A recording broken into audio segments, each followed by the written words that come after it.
Vamos começar girando, falando sobre a seleção brasileira e sobre essa eliminação. Ô Sérgio Badá, boa tarde para você. Concordo com tudo aquilo que você postou ontem nas suas redes sociais, logo após o Jogo do Brasil. Qual o tamanho do peso do técnico Tite, do ex-técnico Tite da seleção brasileira nessa eliminação? Até pela postura dele em campo, Badá. Tudo bem por aí? Tudo bem, Marcelo. Um grande abraço para você, para o Fábio, para todos que estão nos acompanhando. Essa eliminação tem nome e sobrenome, Adenor Bacchio Tite. Tem que ser debitado na conta dele, porque criamos uma expectativa tão grande nos 4 anos, ouvimos tantas vezes o Tite falando a respeito desta preparação da Copa do Mundo, inclusive aqui no Clube da Bola, numa belíssima entrevista para o Marcelo Mancha, mas parece que o discurso foi um e a prática foi outro. Nós não vimos a seleção brasileira jogar futebol. Vamos fazer uma análise dos 5 jogos. Começa na primeira partida, aquela vitória contra a Sérvia, 2-0, jogou só o segundo tempo. Contra a Suíça, 1-0, sofridinho. Aí preserva contra Camarões, perde por 1-0. Aí pegou uma barbada contra a Coreia do Sul, aplicou 4-1, jogando 35 minutos. Com o Alisson no segundo tempo tendo que fazer grandes defesas, mas beleza, passou. E aí contra a Croácia jogou nada com coisa nenhuma, cara. Sabe, não é ser... E eu sou comentarista de resultado, não tenho vergonha de assumir isso, né? A gente comenta sobre aquilo que acontece. E ontem o Brasil entrou em campo, não parecia que estava disputando uma Copa do Mundo, parecia que era um amistoso, né? Sem postura, sem sangue nos olhos, sem aquele espírito de Copa do Mundo. E aí, no segundo tempo melhorou um pouquinho, mas não teve efetividade para ganhar no tempo normal. Isso aí é jogo para ganhar no tempo normal, cara, normal. Com todo respeito ao futebol da Croácia, a seleção europeia, atual vice-campeã. Mas quem assistiu Croácia e Japão, que a Croácia ganhou nos pênaltis, era difícil imaginar que o Brasil não fosse vencer. E não conseguiu vencer. E aí o Tite nunca viu um técnico mexer tão errado como mexeu o técnico Tite. Todas as alterações dele sem cabimento nenhum. Alterações assim, sem fundamento. E aí, para piorar as coisas, né? E aí, se a gente for falar tecnicamente do jogo, achou o 1-0 num golaço do Neymar. E aí, toma um gol de contra-ataque, faltando 3 minutos para terminar a prorrogação. O time todo desorganizado lá na frente. E depois, na entrevista coletiva, os repórteres só faltaram pedir desculpas pro Tite pela eliminação do Brasil. Porque teve um que teve coragem, teve 2 que tiveram coragem. Um que questionou o ato covarde dele de fugir do gramado, de deixar os meninos aos prantos, desesperados, desolados, passando vergonha dentro do gramado. Ele simplesmente virou as costas e fugiu pro vestiário. Saiu pelas portas dos fundos o técnico Tite. E a soberba prevaleceu na entrevista coletiva quando ele falou: não, eu não fico para comemorar, também não fiquei para lamentar a derrota. Tinha que ter ficado. Era o comandante, era o líder do grupo. Tinha que estar lá junto com os meninos, consolando os meninos, passando vergonha junto.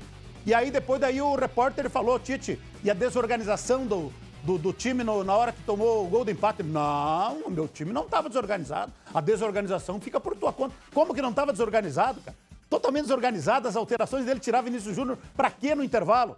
Pra que colocar Alexandro no intervalo da prorrogação? Pra que tirar Éder Militão? Pra que colocar o Fred, que não marca ninguém no meio de campo? O Fred e o Casemiro estavam lá no ataque na hora que a seleção tomou o gol do empate. Então... cara, que frustração, que revolta, que decepção, mas isso aí debita tudo na conta do Tite. Pois é, e Badá, me chamou a atenção no teu comentário a questão da falta, eu diria, de psicológico da seleção brasileira. Depois da eliminação do Brasil, a gente viu o jogo da Argentina com a Holanda, com 2 equipes acreditando até o final, tanto que a Holanda foi buscar o empate em um golaço, levou o jogo para a prorrogação. Depois, um momento psicológico que seria da Holanda, a Argentina reverteu nos pênaltis, na forma como atuou. E engraçado não, é trágico, é triste, porque esses caras também atuam, assim como os brasileiros, nas maiores ligas do mundo, né, Badá? Parece que faltou psicológico também, né? Faltou espírito de decisão, espírito de seleção, espírito de vestir a camisa amarelinha, que isso aí é uma honra e orgulho para aqueles que conseguem isso. Mas tudo começa no vestiário. É no vestiário que tu tem que colocar na cabeça dos jogadores a importância do jogo. Agora o técnico, sabe? E não quero politizar, não quero isso aí, eu não quero nem saber disso aí. Agora o cara parece que ele estava acima da seleção brasileira e acima do hino nacional. Não cantava o hino nacional. Aí ele viu, alguém falou pra ele, ó, tem uma repercussão muito negativa lá no Brasil, porque tu não tá cantando o hino, cara. Tu fica com aquele olhar assim, daí fez um esforço tremendo nos últimos jogos para cantar o hino nacional, mas entrava como se o jogo já tivesse sido vencido, se já tivesse classificado. Isso aí você transfere para dentro de campo. Isso aí se transfere para os jogadores. E aí o time, sabe, sem nenhum espírito de Copa do Mundo. O que de novo ofereceu a seleção brasileira nessa Copa do Mundo? O que fica dessa Copa do Mundo para o futebol do Brasil? Qual é o legado? Nenhum. Nenhum. Trabalho que, infelizmente, deu tudo errado, sabe? Muito por conta... não é crucificar o cara porque perdeu, se tivesse vencido, talvez a gente aqui tivesse uma outra análise, mas nós estamos analisando dentro daquilo que a gente viu ontem. Era um jogo de decisão de Copa do Mundo e o Brasil não entrou com esse espírito em campo. Fábio Machado, boa tarde para você, Fábio. Tua opinião sobre isso tudo e olha só, o Tite, a impressão que se tinha, a informação que a gente tinha, que após o trabalho na seleção brasileira, começaria um trabalho em um clube europeu, né? Acho que agora vai atrasar um pouquinho essa entrada dele por lá, né? Dá uma queimada ali no currículo, no LinkedIn do Tite. Tudo bem, Fábio? Boa tarde. Muito boa tarde, Marcelo. Boa tarde, Badá. Boa tarde, colegas, né, do programa Clube da Bola. Olha só, a minha preocupação com o Tite não vem de hoje. Não foi com a derrota de ontem. Já foi na eliminação na última Copa do Mundo contra a Bélgica, né? Que ele não viu. Ele demorou 80 minutos para entender que o De Bruyne estava jogando pelo lateral direito. Quando ele viu, já estava 2-0 para a equipe belga. A eliminação, a derrota na Copa América em casa, 1-0, ele ficou 90 minutos e não conseguiu reagir, o Tite. Então, o Tite não tem uma variação de jogo, não tem uma variação tática. Sobre ontem, Marcelo, hoje de manhã eu tive o trabalho de assistir novamente a prorrogação. E olha, meu amigo, a conclusão que eu chego é uma conclusão muito triste. Não tivemos treinador nessa partida. E o Badá está certo. A análise, a derrota, né, da Argentina, do Brasil, a eliminação tem um nome, sim, é o Tite. Lamentavelmente, me deixa muito preocupado. A gente está se distanciando muito do futebol europeu, do próprio futebol africano, que vem crescendo, de outras seleções, inclusive seleções asiáticas. E já são 5, né? Copa do Mundo, que a gente não consegue chegar, não consegue conquistar um título, a seleção pentacampeã do mundo. Então, realmente, é lamentável. Ontem não dá para entender o Fred no ataque, faltando 5 minutos para acabar o jogo. Qual é a função do Fred no ataque? Isso é falta de treinador.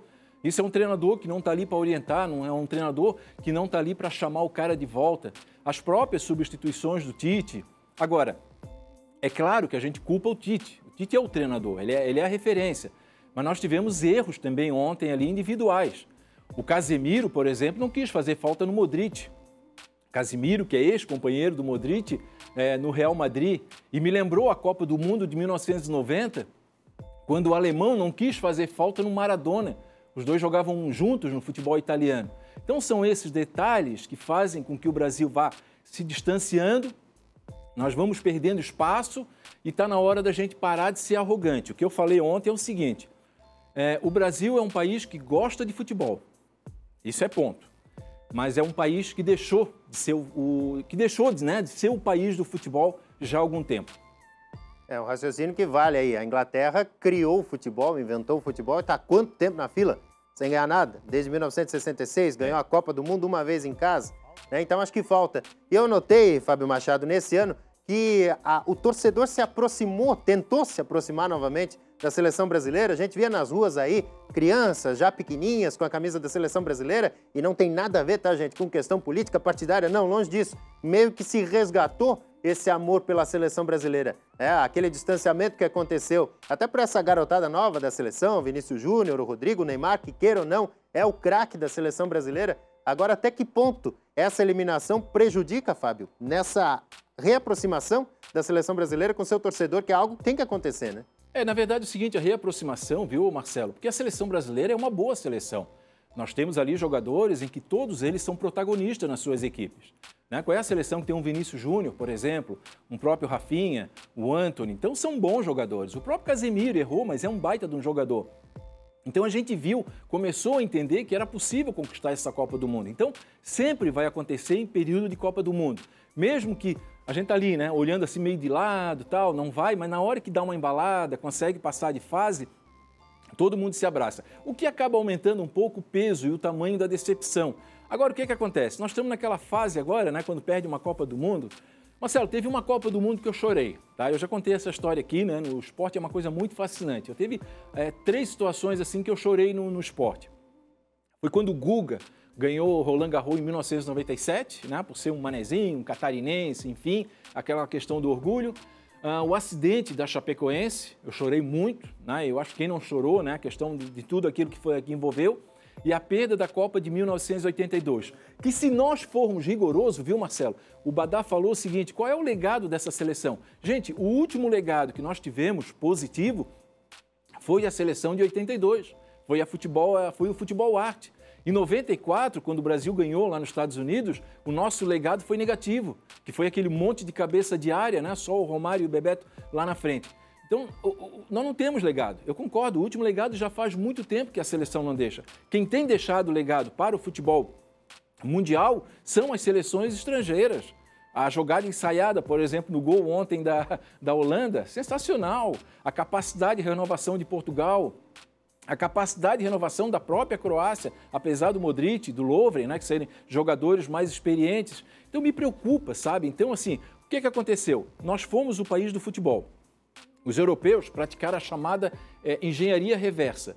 Eles largaram a arrogância de lado, vieram aqui para o Brasil, tentaram entender por que nós somos o país do futebol, levaram para lá, para o velho mundo, hoje eles dominam, só que nós não estamos tendo como é que eu vou falar? Nós temos o orgulho, né? Nós temos a arrogância e não queremos entender com eles. Então, por exemplo, o Giovanni Martinelli falou, é possível que um treinador estrangeiro assuma o Brasil? É possível não, tem que ser um treinador estrangeiro. Um Abel Ferreira do Palmeiras, um Guardiola, são esses caras vão trazer ideias novas. Eu não tenho nada contra treinador brasileiro, nenhum, nós temos grandes treinadores brasileiros, mas é hora de chacoalhar, é hora de tentar entender tudo isso que está acontecendo para refazer o nosso futebol. Perdemos a chance em 2014, quando o Brasil tomou de 7-1 da Alemanha. Então, quem sabe, aproveite agora para fazer essa mudança de filosofia, mudança de teoria, mudança de prática, enfim, quebrar esse paradigma de achar que nós somos o melhor do mundo, de achar que nós vamos em qualquer lugar aí, nós vamos meter 5, nós vamos fazer dancinha. Gente, não é mais. Hoje nós passamos trabalho. E aí eu vou entrar naquele ditado muito simples, né? Não existe mais bobo no futebol.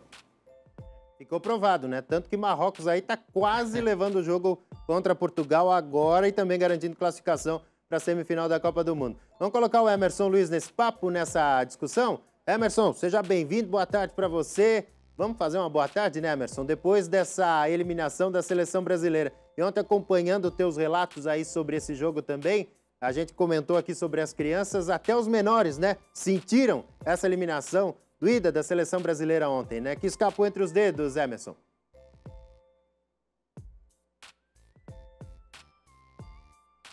Um abraço para você, Marcelo. Boa tarde a você, boa tarde, Fábio, Badá, principalmente a quem está nos acompanhando. Assim como na vida, Marcelo, eu tento não criar muita expectativa para não ter sofrimento. E não criei com essa seleção. A minha filha, de 9 anos, criou uma expectativa muito alta. Ontem, ao chegar em casa, logo depois da partida, minha esposa mandou mensagem dizendo que a Thaísa, de 9 anos, sofreu, chorou, teve uma síncope, teve um ataque. Dá para acreditar? Um desequilíbrio emocional, a frustração pela eliminação da seleção brasileira. Claro que ela é uma criança ainda, ela não entende de futebol, por mais que o pai tente conversar e ainda vai falar para ela sobre essa questão, mas não dá. Eu sempre fiquei desde o início com o pé atrás, porque a seleção ela não fez nenhum tipo de apresentação convincente. Ela sempre mostrou fragilidades. Eu deixei claro também, Marcelo, que a gente não tinha ainda enfrentado um grande teste. Errei porque eu subestimei a Croácia, colocando ela abaixo do patamar das grandes seleções campeãs, de camisa, de peso. E como foi comentado aqui no Clube da Bola, o Fábio disse com propriedade, pelo que foi apresentado, o sofrimento da Croácia nos pênaltis contra o Japão, era uma tendência, uma lógica que o Brasil passasse naturalmente. Eu já projetava o duelo contra a Argentina, que também sofreu demais contra a Holanda, mas passou. Teve personalidade que faltou à nossa seleção e principalmente ao técnico Tite. Ratifico o que disse o Badá. Eu só não concordo, Badá, com um detalhe, a questão da falta de espírito, de entrega. Eu acho que até esse time ele mostrou disposição, garra, mas quando a coisa tá bagunçada e até empelada, você não consegue raciocinar direito, você fica perdidão. Aí passa uma impressão que você não tá com sangue no olho. Porque eu vou te contar, o Tite, hein? Eu vi pouca gente comentar sobre isso, o buraco no meio-campo, o Modric, ele tinha muito espaço, ele tomou conta e sobrecarregou o Casemiro, que era o nosso jogador mais regular na Copa. Ele cansou no final, ele não fez a falta, ele não deu bote no Modric, porque eu acho que nem pernas ele tinha mais. Colocar o Fred, são circunstâncias do jogo. Você faz 1-0 na prorrogação, você recupera a moral, a confiança, aí o treinador vai lá e me mexe. Tira o Militão, o lateral direito, para colocar o Alex Sandro, um lateral que vinha de lesão. O Militão estava bem no setor dele. E o Danilo na esquerda não estava comprometendo. Aí me coloca o Fred, depois de tanto tempo para tentar consertar esse problema, esse buraco no meio-campo. Mas não era o cara para entrar. Ele tem o Fabinho à disposição, um cara experiente de Liverpool, um cara que sabe dominar, trabalhar, tocar a bola. Até empelada, o que você faz? Faltando 4 minutos. Além da bola pro mato, que a gente usa esse termo, toca a bola, cansa o adversário. Aí vai me dar bote lá na frente o Fred. E concordo, não marca nada. Põe na conta do Tite. Põe na conta do Tite porque errou demais, Marcelo. Marcelo, deixa eu só acrescentar, por favor. Fala, Fábio. Por favor, nesse jogo, o seguinte. Quando começou o jogo ontem, com 5 minutos, eu disse para uma pessoa que estava ao meu lado, dizendo o seguinte, olha, estou preocupado com esse jogo. Esse jogo está com cara de prorrogação por causa daquela primeira atitude da seleção em campo. Todo mundo sabe como é as seleções dos Balcãs, como joga a Sérvia, como joga a Croácia, é como jogava a antiga Iugoslávia. Só para ter uma ideia, na Copa do Mundo do Chile, de 1962, o Brasil, com Pelé e Garrincha, empatou em 0-0 com eles. Então por quê? Porque o futebol deles é esse. É genético, sei lá, é uma herança, né? Aquilo vai passando. São seleções muito fechadas. A Croácia, ela é a campeã dos empates, ela é a campeã da prorrogação, ela é a campeã dos pênaltis. Se eu não me engano, são 8 aí, ela só perdeu para a França na final da última Copa do Mundo. Então, como é que você vai jogar com um time desse? Você não pode ficar 8 minutos tocando a bola para trás, como o Brasil fez ontem. Então, com 5 minutos, eu já comecei a me preocupar e muito com isso. Por que eu esperava? Eu esperava a primeira bola, meu querido, parte para cima, toma a falta, bate uma bola na trave, já dá o recado, já tenta desmoronar esse ferrolho que todo mundo sabe que ia acabar acontecendo. Então, esse foi a minha primeira preocupação. A segunda preocupação, que eu queria falar no início, esqueci, mas ainda bem que o Emerson tocou um assunto. Nós tínhamos um treinador, o Badá vai conhecer, todo mundo conhece, mas o Badá deve ter tido contato com ele, que era o Lauro Búrigo. Lauro Búrigo dizia o seguinte, a partir de 40 minutos não existe mais jogo de futebol. O que ele quer dizer com isso? Claro, ele não quer dizer que vamos praticar um antijogo, mas tem que ser inteligente. Um gol numa prorrogação tem que ser um gol de ouro. Vocês lembram como é que era o gol de ouro? Fazia o gol, acabava o jogo. Então, quando o Neymar fez aquele gol, eu disse, acabou. Acabou, o Brasil não vai deixar os caras empatar, não tem como. Até moralmente eles não vão conseguir força. Então, quer dizer, deu 40 minutos, ninguém soube levar uma bola para o escanteio, para segurar, para cavar um escanteio, né? Como eu falei, leva lá na bandeirinha, um toque, né? Faz um toque de bola, envolve a equipe, faz o tempo passar. E aí, claro que acaba culminando nessa situação que o Fred, né? Que só o Tite conseguiu ver alguma característica nele, que foi titular, inclusive, lá contra Camarões, que todo mundo achava que não ia ser, que ia entrar o Fabinho, de repente alguém ia jogar naquele setor, o próprio Bremer, o próprio Militão, aí o cara tá lá no ataque, né? E vocês olham que o lance, enquanto o jogador tá correndo com uma bola na ponta esquerda, o lateral direito ali, o lateral, não sei se era o Danilo, o Alexandre, alguém me ajuda aí, nem sei mais quem era ali, o cara, em vez de fazer a marcação, ele foi recuando, ele foi puxando para dentro da área. Então, realmente, são situações dessa de jogo que acabam comprometendo um período, um ciclo de 4 anos, né?